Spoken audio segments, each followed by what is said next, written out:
గౌతమ్ కృష్ణ నవల 15వ భాగం. రచన Shrimati Sheikh Suraiya, wife of MY Narayana. చదువుతున్నది భావరాజు పద్మిని. కృష్ణ ఆ రోజు ఎందుకో ప్రశాంతంగా ఉన్నాడు.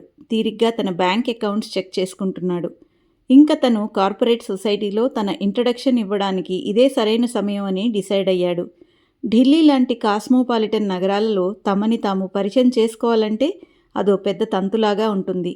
పేజ్ 3లో ప్రత్యక్షం అవ్వాలన్నా, హైఫై సొసైటీలోకి ఎంట్రీ అవ్వాలన్నా అదంత ఈజీ కాదు. చుట్టూ బాడీగార్డులు, బౌన్సర్లతో తిరిగే వాళ్ళని కలవాలంటే దానికి ఒక గ్రాండ్ ఫంక్షన్, గొప్ప ఇంట్రడక్షన్ అనేది ఖచ్చితంగా ఉండాలి. అలాంటి ఫంక్షన్స్ కోసం సంవత్సరంలో 2-3 సార్లు పుట్టినరోజులు జరుపుకునే వాళ్ళు కార్పొరేట్ ప్రపంచంలో చాలామంది ఉన్నారు. అలాంటి ఫంక్షన్ అరేంజ్ చేసేందుకు కొన్ని సంస్థలు ప్రత్యేకంగా ఈవెంట్ మేనేజ్మెంట్ పేరుతో పనిచేస్తుంటాయి. పేజ్ 3 సెలబ్రిటీస్ని ఫంక్షన్స్కి పిలవడం, వారందరికీ ఫంక్షన్ అరేంజ్ చేసిన హోస్ట్ గురించి ఉన్నవి లేనివి కల్పించి అద్భుతంగా వర్ణించి గొప్పలు చెప్పడం, అతన్ని అందరికీ పరిచయం చేయడం ఆ సంస్థ పని. ఫంక్షన్కి వచ్చే సెలబ్రిటీస్ని బట్టి తమ ఈవెంట్ ఫీజ్ వసూలు చేస్తూ ఉంటారు. కృష్ణ ఢిల్లీ వచ్చాక భరద్వాజ డ్రైవర్గా మారిన తర్వాత కార్పొరేట్ కల్చర్ బాగా అర్థం చేసుకున్నాడు. భరద్వాజతో కలిసి పార్టీలకి, మీటింగ్లకి అటెండ్ అయ్యే అవకాశం దొరకడంతో అక్కడికి వచ్చిన కార్పొరేట్ దిగ్గజాలందరి గురించిన డేటా సంపాదించగలిగాడు. వారి వారి అలవాట్లు, వారి వీక్ పాయింట్లు అన్నీ తన మెదడులోనే భద్రంగా దాచుకున్న కృష్ణకి ఇప్పుడు కార్పొరేట్ ప్రపంచంలో అడుగుపెట్టడం నల్లేరు మీద నడకలా మారింది. ఇక ఆ క్షణం నుండి భరద్వాజ దగ్గర డ్రైవర్గా ఉద్యోగం మానేయాలని నిర్ణయించుకున్నాడు. మరుక్షణం అతనికి ఈ విషయం భారతీదేవికి చెప్పాలనిపించింది. ఒక్కోసారి విధి చాలా వింతగా ప్రవర్తిస్తుంది. నిజానికి కృష్ణ ఉద్యోగం మానేస్తున్నానని భారతీదేవికి చెప్పాల్సిన అవసరం లేదు. కానీ కృష్ణ నడకలో ఇంకా వేగం పెంచాలనిపించినట్లుంది కాలానికి. అందుకే భారతీదేవికి చెప్పాలనిపించేలా చేసింది. భారతీదేవిని చూడాలని భరద్వాజ ఇంటికి వెళ్ళిన కృష్ణ మేడం అంటూ పిలిచాడు. ఎంతసేపటికి ఆమె బయటికి రాకపోవడంతో ఇన్నర్ హాల్లోకి అడుగుపెట్టాడు. హాల్లోకి అడుగుపెట్టగానే అక్కడ నిలువెత్తు ఫోటోలో విలాసంగా నిలబడి చూస్తున్న గౌతమ్ ఫోటో మీద అతని దృష్టి ఆగిపోయింది. అంతే, ఒక్కసారిగా కృష్ణ దవడలు అదిరాయి. బిగుసుకుంటున్న పిడికిళ్ళు బలవంతంగా దాచుకున్నాడు. ఎవరు అంటూ బయటికి వచ్చిన భారతీదేవిని చూసి తమాయించుకున్నాడు.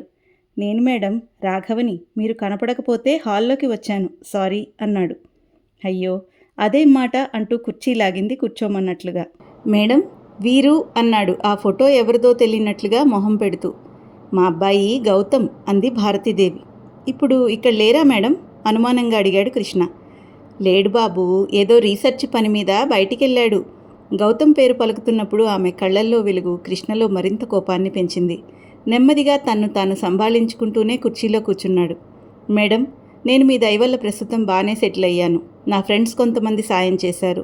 స్వంతంగా వ్యాపారం మొదలు పెట్టబోతున్నాను. అందుకని సార్ దగ్గర డ్రైవర్గా ఉద్యోగం మానేస్తున్నాను. ఆ విషయం మీకు చెప్పేద్దామని వచ్చాను అన్నాడు. అవునా, చాలా సంతోషం బాబు, నాకు చాలా ఆనందంగా ఉంది. నువ్వు సెటిల్ అయితే ఎంతకంటే ఏం కావాలి?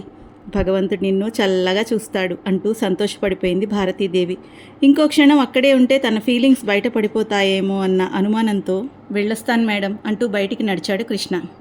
10 తలల నాగుపాము బుసలు కొడుతున్నట్లుగా ఉంది అతని ఉచ్ఛ్వాస నిశ్వాసల వేగం. ఒరేయ్ గౌతమ్, భలే దొరికేవరా నాకు. ఒక్క దెబ్బకి 2 పిట్టలు. ఇప్పుడు చూడు, నీ మీద నా పగ తీర్చుకోవడం నాకు ఇంకా సులభమైంది. నువ్వెక్కడి నుంచి వచ్చావో ఇప్పుడు అర్థమైంది. నీ సామ్రాజ్యాన్ని కూకటి వేళ్లతో పీకి పారేస్తాను. నీ తండ్రి సంపాదించిన ఆస్తుల మీద నువ్విన్నాళ్ళు రాజ్యం చేశావు. నీ తండ్రి వ్యాపార సామ్రాజ్యాన్ని నాశనం చేస్తాను. నీ తండ్రిని నడి బజార్లో నిలబెడతాను. ఆ రోజు నువ్వు నా ముందు నిలబడి దేహి అని అడుక్కునేలా చేస్తాను. నీకంటే నీ తండ్రి కంటే 100 రెట్లు ఎక్కువ సంపాదిస్తాను. నువ్వు సిగ్గుతో నా ముందు నిలబడలేక చచ్చిపోయేలా చేస్తాను. కృష్ణ ఆలోచనలు అతి వేగంగా పరిగెడుతున్నాయి. అతి సామాన్యమైన కుటుంబంలో పుట్టి జీవితంలో కనీసం పక్క రాష్ట్రానికి కూడా వెళ్ళని కృష్ణ స్వాభిమానం దెబ్బతినడంతో అత్యంత దుర్మార్గం చేయడానికి కూడా సిద్ధమైపోతున్నాడు. నిజానికి అతని కోపం, కక్ష, పగ ఒక్క గౌతమ్ మీదే కాదు, డబ్బున్న వాళ్ళు అనుభవించే విలాసాల మీద, వాళ్ళకి ఈ సమాజం ఇచ్చే మర్యాదల మీద, అర్హతకు మించి ప్రజలు వాళ్లకు కల్పించే సౌకర్యాల మీద. అహం దెబ్బతిన్న ఓ మధ్యతరగతి మేధావి విలువలు మర్చిపోయి కక్ష సాధించాలనుకుంటే పరిణామాలు ఎలా ఉంటాయో విధి మనకు చూపించబోతున్నట్లుంది. గౌతమ్ మీద పగ సాధించడమే తన లక్ష్యంగా మార్చుకున్నాడు కృష్ణ. అందుకే తను ఇవ్వబోతున్న ఇంట్రడక్షన్ పార్టీకి భరద్వాజనే ముఖ్య అతిథిగా ఆహ్వానించాడు.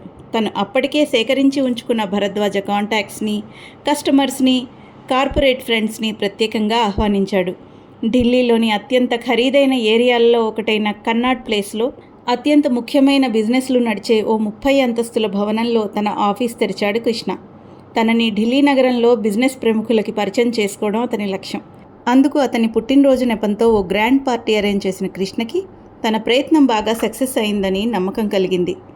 గౌతమ్ మీద పగను సాధించడమే తన టార్గెట్గా మార్చుకున్న కృష్ణ ఆ ఫంక్షన్కి ఏరికోరి భరద్వాజ్ని చీఫ్ గెస్ట్గా పిలిచాడు. అయితే ఆ ఫంక్షన్లో కృష్ణకు ఉన్న పరిచయాలు చూసిన భరద్వాజ్కి మాత్రం విషయం తొందరగానే అర్థమైంది. కురుక్షేత్ర యుద్ధం మొదలైనప్పుడు యుద్ధాలలో తలపండిన భీష్ముడికి కౌరవ పాండవుల యుద్ధతంత్రాలు తెలియకపోలేదు. తన దగ్గర డ్రైవర్గా ఉద్యోగం కోసం చేయి సాచిన ఓ మామూలు యువకుడు సంవత్సరం తిరిగేసరికి కోటీశ్వరుడు కాగలిగాడంటే ఖచ్చితంగా అతను తప్పుడు మార్గంలోనే వెళ్తున్నాడని తెలియనంత అమాయకుడు కాడు భరద్వాజ. నేరాలు మోసాలు చేయకుండా ఓవర్నైట్ అంత సంపాదన అసాధ్యమనేది భరద్వాజకి అనుభవపూర్వకంగా తెలిసిన విషయం. అయితే ఇక్కడ భరద్వాజది ఓ ప్రత్యేకమైన తరహా అని చెప్పాలి. అతడు ఏ విషయాన్ని ఎదుటివారిని నువ్వు దీన్ని ఎలా సాధించావు అని అడగడు. అతను తన మార్గాల ద్వారా స్వయంగా తెలుసుకోవడం భరద్వాజ అలవాటు. అందుకనే కృష్ణని కూడా ఎలా సాధించావు అని అడగదలుచుకోలేదు.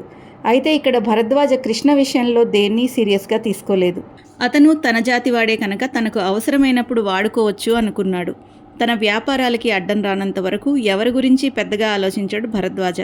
కనీసం భారతీదేవితో కూడా కృష్ణ గురించి చర్చించలేదు. పైగా అతనికున్న కాంటాక్ట్స్ అనుభవం వల్ల తొందరగా ఓ నిర్ణయానికి రాడు భరద్వాజ. అందుకే కృష్ణని తనకు పోటీగా అస్సలు ఊహించుకోలేదు.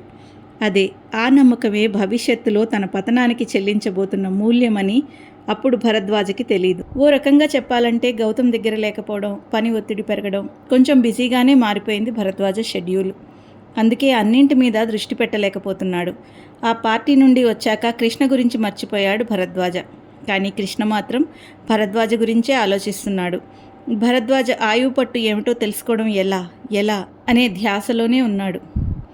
ఎలా అని ఆలోచిస్తున్న కృష్ణకి ఆ రోజు పార్టీకి అతనితో కలిసి వచ్చిన ఓ అందమైన యువతి గుర్తుకొచ్చింది. భరద్వాజ కంపెనీలకి ఎండి రాధ గుర్తుకు వచ్చింది. చిన్నగా ఈల వేసింది అతని మనసు. Radha, yes, she will be a password for my action. హుషారుగా అనిపించింది అతనికి. ఇంకొకసారి అతని మెదడులో ప్రోగ్రామింగ్ మొదలైంది. రాత్రి 12 గంటలు దాటింది. లోకం గాఢ నిద్రలో ఉంది. కానీ గౌతమ్కి నిద్ర పట్టట్లేదు. కంప్యూటర్ ముందు కూర్చుని దీక్షగా ఓ మెయిల్ చూస్తున్నాడు. అతని మనసంతా గందరగోళంగా ఉంది. ఏదో తెలియని అశాంతి. తను పోరాడి సాధించిన విజయం ఓవైపు ఆనందం కలిగిస్తున్నా కన్నుల ముందు కనిపిస్తున్న ఈమెయిల్తో ఇంకా ఎక్కడో ఏదో లోపం ఉన్నట్లుగా గుర్తు చేస్తోంది. లేచి అటు ఇటు పచార్లు చేశాడు. ఏదో దిగులు. మంచం మీద వాలినా నిద్ర పట్టడం లేదు. లైట్ ఆర్పుదామని చేయి సాచిన గౌతమ్కి టేబుల్ మీద ఉన్న తన తల్లి వర్క్ బుక్ కనపడింది. తన తల్లి ప్రెస్లో పనిచేసేటప్పుడు రాసిన వర్క్ బుక్స్ అన్నీ చాలా జాగ్రత్తగా బైండింగ్ చేసి అందంగా బీరువాలలో అమర్చి ఉంచింది కుముద. రోజు చదువుదామనుకుంటూనే పని ఒత్తిడిలో కుదరలేదు గౌతమ్కి. ఆ రోజు ఆ వర్క్ బుక్ చూడగానే చదవాలనిపించింది. అమ్మ ఆలోచనలు వినాలనిపించింది. వెంటనే పుస్తకం పేజీలు తిప్పాడు గౌతమ్. అమ్మ చేతి రాత ఎంత కుదురుగా ఉంది. వాటిని మునివేళ్లతో తాకగానే అమ్మ తన ఎదురుగా కూర్చుని ఉన్నట్లే అనిపించింది. అక్షరాల వెంట అతని కళ్ళు పరుగు పందెం మొదలుపెట్టాయి. Tragedy is not that the things are broken, but the tragedy is that they are not mended again. ఈ జీవన చక్రంలో మనిషి గిర్రును తిరుగుతూనే ఉంటాడు. వినాశనం చూసి విలపించడం, లేనిదాని కోసం ఎదురు చూడడం విఘ్నుల లక్షణం కాదు. నీకు నువ్వుగా ఓ చిన్న విత్తనాన్ని నాటి చూడు. అది తనంతట తాను 100 విత్తనాలు ఇస్తుంది. అదే మళ్ళీ 1000 మొక్కలై పెరుగుతుంది. ఆ 1000 ఇంకో 1000 మొక్కలుగా మారి సృష్టి సంపూర్ణతని పొందుతుంది. వినాశనం అనేది సృష్టి యొక్క సహజ పరిణామం. అందుకే భగవంతుడు మనిషికి పునరుత్పత్తి చేసే అవకాశం కల్పించాడు. నాశనమైపోయిన దాన్ని చూసి విలపించడం కంటే మరో క్రొత్త దాన్ని సృష్టించటం అనివార్యం, ఉత్తమం. మనిషి ఎప్పుడూ సృష్టికే ప్రాధాన్యతనివ్వాలి. సృష్టి తర్వాత స్థితి లయలు వాటంతటవే జరిగిపోతాయి. ఓ మనిషి, నువ్వెప్పుడూ ఆగిపోకూడదు, నడుస్తూనే ఉండు. దారిలో నీతో కలిసిపోయే జీవిత సత్యాలను మోస్తున్న కొద్దీ నీ ఉనికి ఇంకా ఇంకా కొండంతగా పెరిగిపోతూనే ఉంటుంది. చదువుతున్న అక్షరాలు మసకగా కనపడుతుండడంతో ఓ క్షణం ఆగాడు గౌతమ్. అతని కను చివరల నుండి జారిన ఓ కన్నీటి బొట్టు అక్షరాలను తడిపింది. కర్తవ్యం బోధపడిన అర్జునుడిలా ఉన్నాడు గౌతమ్. తన సమస్యని అర్థం చేసుకున్నట్లుగా ఎంతో సమయోచితంగా అనిపించాయి అమ్మ మాటలు. అవును, తను ఇక్కడే ఆగిపోకూడదు. తన ప్రయాణం ఇంకా మొదటి మజిలీలోనే ఉంది. అలాగే ఆ పుస్తకాన్ని గుండెలకు హత్తుకున్నాడు గౌతమ్. తెలియకుండానే కళ్ళు మూతలు పడిపోయాయి. సాగించబోయే ప్రయాణానికి సిద్ధమవుతున్నట్లుగా అతని మనసు తృప్తిగా నిద్రలోకి జారిపోయింది.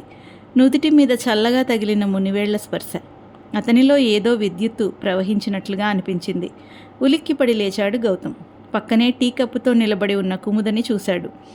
మీరెప్పుడొచ్చారు? అప్పుడే తెల్లారిందా అన్నట్టు అడిగాడు గౌతమ్. తెల్లారిందా? 9 దాటింది. లేవండి, ఫ్రెష్ అయితే టిఫిన్ చేద్దాం నవ్వుతూ అంటున్న కుముదని చూసి సిగ్గుపడ్డాడు గౌతమ్. వెంటనే గౌతమ్, రాణా ఏడి? అప్పుడే క్లాస్కి వెళ్ళిపోయాడా అన్నాడు. వాడు టిఫిన్ చేయడం అయింది, క్లాస్కి వెళ్ళడం అయింది. తమరు లేవండి సార్ అంది కుముద. రాత్రంతా అతను మేలుకున్నట్లుగా అతని మొహం చూస్తూనే అర్థమవుతోంది. లేచి బాత్రూంలోకి వెళ్తున్న గౌతమ్ని చూస్తే ఎంతో ఆరాధనగా అనిపించింది. గౌతమ్ వైపు అలా మోహనంగా చూసింది కుముద. ఎవరితను? ఎక్కడి నుంచి వచ్చాడు? ఎందుకు ఇంత కష్టపడుతున్నాడు? ఓ మామూలు రీసెర్చ్ స్టూడెంట్ అంటే నమ్మబుద్ధి కావటం లేదు. ఆలోచనల్లో ఆమె మనసు ఎటో వెళ్ళిపోయింది. ఎక్కడి నుండో ఓ రాజకుమారుడు మారువేషంలో దేశాటన చేస్తున్నట్లు, అతను తన కోసమే ఈ ఊరికి వచ్చినట్లు అనిపించింది. మరి తాను ఆ రాజకుమారుడికి తగిన సిండ్రిల్లా అయితే బావుండు. తన ఊహలకి తనే నవ్వుకుంది కుముద. గౌతమ్కి టీ కప్పు అందిస్తూ అడిగింది. ఏం జరిగింది? Any problem? రాత్రంతా నిద్రపోయినట్లు లేరు? మాట్లాడకుండా కంప్యూటర్ ఆన్ చేసి ఓ మెయిల్ చూపించాడు గౌతమ్. ఆసక్తిగా చదవడం మొదలుపెట్టింది కుముద. గౌతమ్ కృష్ణ నవల తరువాయి భాగం వినాలంటే మా ఛానల్కి సబ్స్క్రైబ్ చేసుకోండి.